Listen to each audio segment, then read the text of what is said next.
सभी देखने वालों की सेवा में मैं जावेद नसीम अपना आदाब, सलाम, नमस्कार और सत श्री अकाल पेश करता हूँ। दोस्तों, हमारी इंडस्ट्री का एक खासा रहा है कि जब कोई अदाकार या म्यूज़िक डायरेक्टर या डायरेक्टर एक बुलंदी पर पहुँच जाता है तो उसके बाद वो इंडस्ट्री के मामलात को अपनी तरीके से चलाना चाहता है, अपनी मनमानी करना चाहता है। ये जो एक वक्ती गुरूर होता है, ये और बात के वक्त उन्हें फिर अपनी जगह पर ले आता है, लेकिन जब उनका दौर होता है तो वो इस तरह की बातें तो कर जाते हैं और इस संबंध में बहुत सारे नाम आते हैं। ऐसा कई बार देखा गया कि किसी गुलकार की आवाज़ में गीत रिकॉर्ड करवा लिया गया, लेकिन बाद में साहब जो अदाकार थे उन्हें पसंद नहीं आया। उन्होंने कहा, नहीं साहब, मुझे ये गीत इनकी आवाज़ में पसंद नहीं, मुझे तो वो आवाज़ चाहिए। या किसी म्यूज़िक डायरेक्टर ने एक गीत रिकॉर्ड कर लिया, लेकिन उसके बाद डायरेक्टर साहब ने कहा, नहीं साहब, ये गीत जो है मुझे पसंद नहीं आ रहा, इसे तो आप फलां की आवाज़ में रिकॉर्ड करवाइए। इस तरह के कुछ से बड़े आम थे हमारी इंडस्ट्री में। एक बार ऐसा भी हुआ कि एक फ़िल्म का एक बड़ा ही प्यारा सा नग़्मा था, बहुत ही प्यारी सी कंपोज़िशन थी, जिसे हीरो साहब ने इसलिए महज़ इनकार कर दिया कि नहीं साहब, ये गाना जो है आप किशोर दा से रिकॉर्ड करवाइए। हालाँकि उस गीत को रफ़ी साहब से रिकॉर्ड करवाया जाना था। ये एक डुएट था मोहम्मद रफ़ी साहब और लता मंगेशकर जी की आवाज़ में, जिसके लिए डायरेक्टर चाहते थे कि यह गीत रफ़ी साहब की आवाज़ में रिकॉर्ड किया जाए, जो उसका मेल पार्ट था। और म्यूज़िक डायरेक्टर भी चाहते थे कि भाई ये कंपोज़िशन जो मैंने बनाई है वो रफ़ी साहब को नज़र में रख कर बनाई है, तो बेहतर होगा कि इस गीत को हम रफ़ी साहब से रिकॉर्ड करवाएं। लेकिन उस वक्त चूँकि वो जो हीरो साहब थे वो उनका दौर था, तो उन्होंने कहा कि नहीं साहब, मैं किसी भी हाल में मानने को तैयार नहीं हूँ कि ये गाना जो है वो रफ़ी साहब रिकॉर्ड करेंगे, ये गाना तो आप किशोर दा से ही रिकॉर्ड करवाइए। अब ये जो आप सुन रहे हैं मेरी बात, तो ज़ाहिर-सी बात है कि आपके दिमाग में ये सवाल तो पैदा हो रहा होगा कि भई ये जो भूमिका बाँध रहा हूँ मैं, तो किसके लिए, कौन-सी फ़िल्म थी, कौन-सा गाना था? तो मैं आपको वही बताने वाला हूँ, लेकिन इसके लिए बने रहिए हमारे साथ और देखते रहिए अपना मनपसंद चैनल सिनेमाया। आइए, चलते हैं वीडियो की तरफ।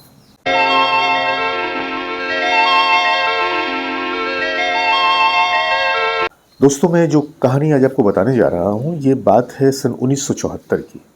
1974 में एक फ़िल्म आई थी, हाथ की सफाई। आप लोगों को थोड़ा-सा याद आ गया होगा।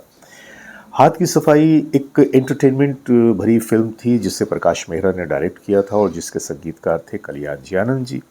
फ़िल्म में तकरीबन 5 गाने थे। गाने सभी खूबसूरत थे, जिन्हें महेंद्र जी, किशोर कुमार, लता मंगेशकर वगैरह की आवाज़ों में रिकॉर्ड किया गया था। उस फ़िल्म में एक गीत था, वो गीत था, वादा कर ले साजना तेरे बिन मैं ना रहूँ, मेरे बिन तू ना रहे, होके जुदा। ये जो गीत था, इस गीत की जो कंपोज़िशन कल्याण जी आनंद जी ने बनाई थी, तो उनके दिमाग में यही था कि इस डुएट को वो रफ़ी साहब और लता जी की आवाज़ में रिकॉर्ड करेंगे। जब उन्होंने रिकॉर्डिंग की तैयारियां शुरू की और उस फ़िल्म के हीरो जो विनोद खन्ना थे, विनोद खन्ना जी को जब ये पता चला कि ये गाना रफ़ी साहब की आवाज़ में रिकॉर्ड किया जाने वाला है, तो उन्होंने कहा कि नहीं, मैं चाहता हूँ कि आप इस गीत को रफ़ी साहब के बजाय किशोर दा पे फ़िल्माएँ। तो कल्याण जी भाई ये सुनकर थोड़े से अनकंफर्टेबल हुए। उन्होंने कहा कि देखिए, मैंने ये जो कंपोज़िशन बनाई है, ये रफ़ी साहब और लता जी को पेश नज़र रखकर बनाई है। मेरे दिमाग में इस गीत के लिए ख़ास फ़ॉर्मेट है और मैं जो चाह रहा हूँ वो शायद हमें किशोर कुमार से वो आउटकम ना मिले। लेकिन हमारे जो बड़े उस ज़माने के, उस दौर के जो हीरो थे विनोद खन्ना साहब, उन्होंने यकसर इस बात को मना कर दिया कि नहीं, मैं चाहता हूँ कि इस गीत को आप रफ़ी साहब के बजाय किशोर दा से रिकॉर्ड करवाएँ। बात पहुंची फिल्म के डायरेक्टर प्रकाश मेहरा जी तक। प्रकाश मेहरा जी, जो बजाते खुद बड़े ही टैलेंटेड आदमी थे और संगीत का अच्छा खासा ज्ञान रखते थे, तो उन्होंने जब सुना तो कहा कि नहीं, ये तो फैसला ठीक है, इस गीत को तो रफ़ी साहब और लता मंगेशकर जी की आवाज़ में ही रिकॉर्ड किया जाना चाहिए, क्योंकि इस गाने में जो एक नॉन्सेस है, वो जो एक अदायगी में जो बातें हैं जो आप चाह रहे हैं, वो तो रफ़ी साहब ज़्यादा बेहतर तरीके से दे पाएंगे। अब विनोद साहब जो थे वो अपनी ज़िद पे अड़े हुए थे। आखिरकार ये हुआ कि उस फ़िल्म में एक और सेकंड हीरो थे, रणधीर कपूर साहब। जी, आज की करीना कपूर, करिश्मा कपूर के पिताजी। तो उस ज़माने में वो भी अक्सर व बेशतर हीरो के रूप में भी नज़र आते थे, सेकंड लीड में भी नज़र आते थे और अच्छी प्यारी सी एक्टिंग करते थे, बहुत ही एंटरटेनमेंट देते थे वो, बड़ा ही एंटरटेनिंग उनका अंदाज़ था। तो रणधीर कपूर साहब ने फिर विनोद खन्ना जी से कहा कि देखिए, म्यूज़िक डायरेक्टर का जो काम है, ये उनका फ़ील्ड है, वो बेहतर जानते हैं कि उन्हें किससे इस गीत को गवाना है। तो मैं समझता हूँ कि आपको इस मामले में और मज़ीद इंटरफेयर नहीं करना चाहिए, बल्कि उनके फ़ैसले को आपको मान लेना चाहिए। एंड मैंने सुना है उस कंपोज़िशन को, मैं आपकी गारंटी देता हूँ आपको कि ये गीत आने वाले दिनों में सुपर डुपर हिट होगा। अब रणधीर कपूर साहब की बात को विनोद खन्ना साहब इनकार नहीं कर सके। उन्होंने सोचा कि जब सारे के सारे लोग इस गीत में रफ़ी साहब को फ़ेवर कर रहे हैं, तो अब मेरा खामोश हो जाना ही ठीक है।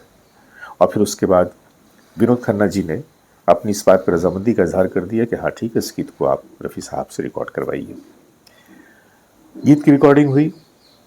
ये गीत जैसा कि आप जानते हैं कि मोहम्मद रफ़ी साहब और लता मंगेशकर जी की आवाज़ों में रिकॉर्ड किया गया था, और इसमें रफ़ी साहब ने जिस तरह से अपनी आवाज़ का मुज़ाहरा किया, ये भी आप जानते होंगे कि हालांकि उस फिल्म में तमाम के तमाम गीत बड़े अच्छे थे, लेकिन ये गीत सुपर डुपर हिट हुआ और इतना मकबूल हुआ कि आज तक अगर हम फिल्म हाथ की सफाई की बात करते हैं तो किसी और गाने का हमारे जहन में कोई नाम नहीं आता।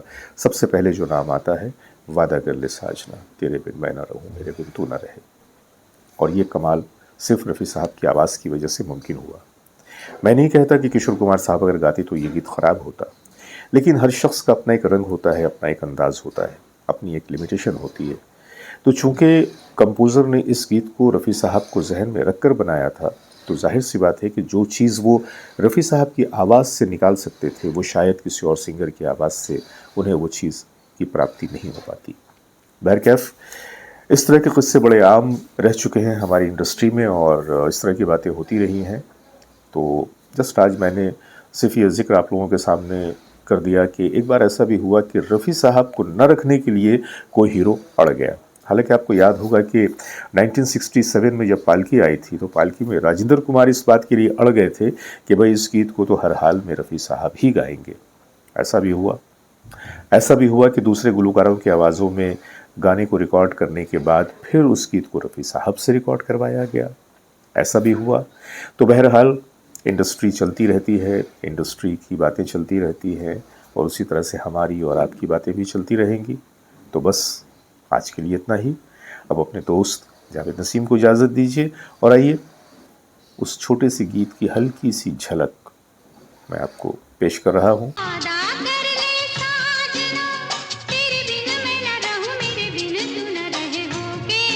हमारे साथ मसला ये है कि हम चाहत के बावजूद भी किसी भी गीत को उस ढंग से पेश नहीं कर पाते जैसा कि हम चाहते हैं, क्योंकि ये जो कॉपीराइट के मसले हैं, ये हमें मजबूर कर देते हैं कि हम आपके सामने सिर्फ इशारतन उस गीत को पेश करें।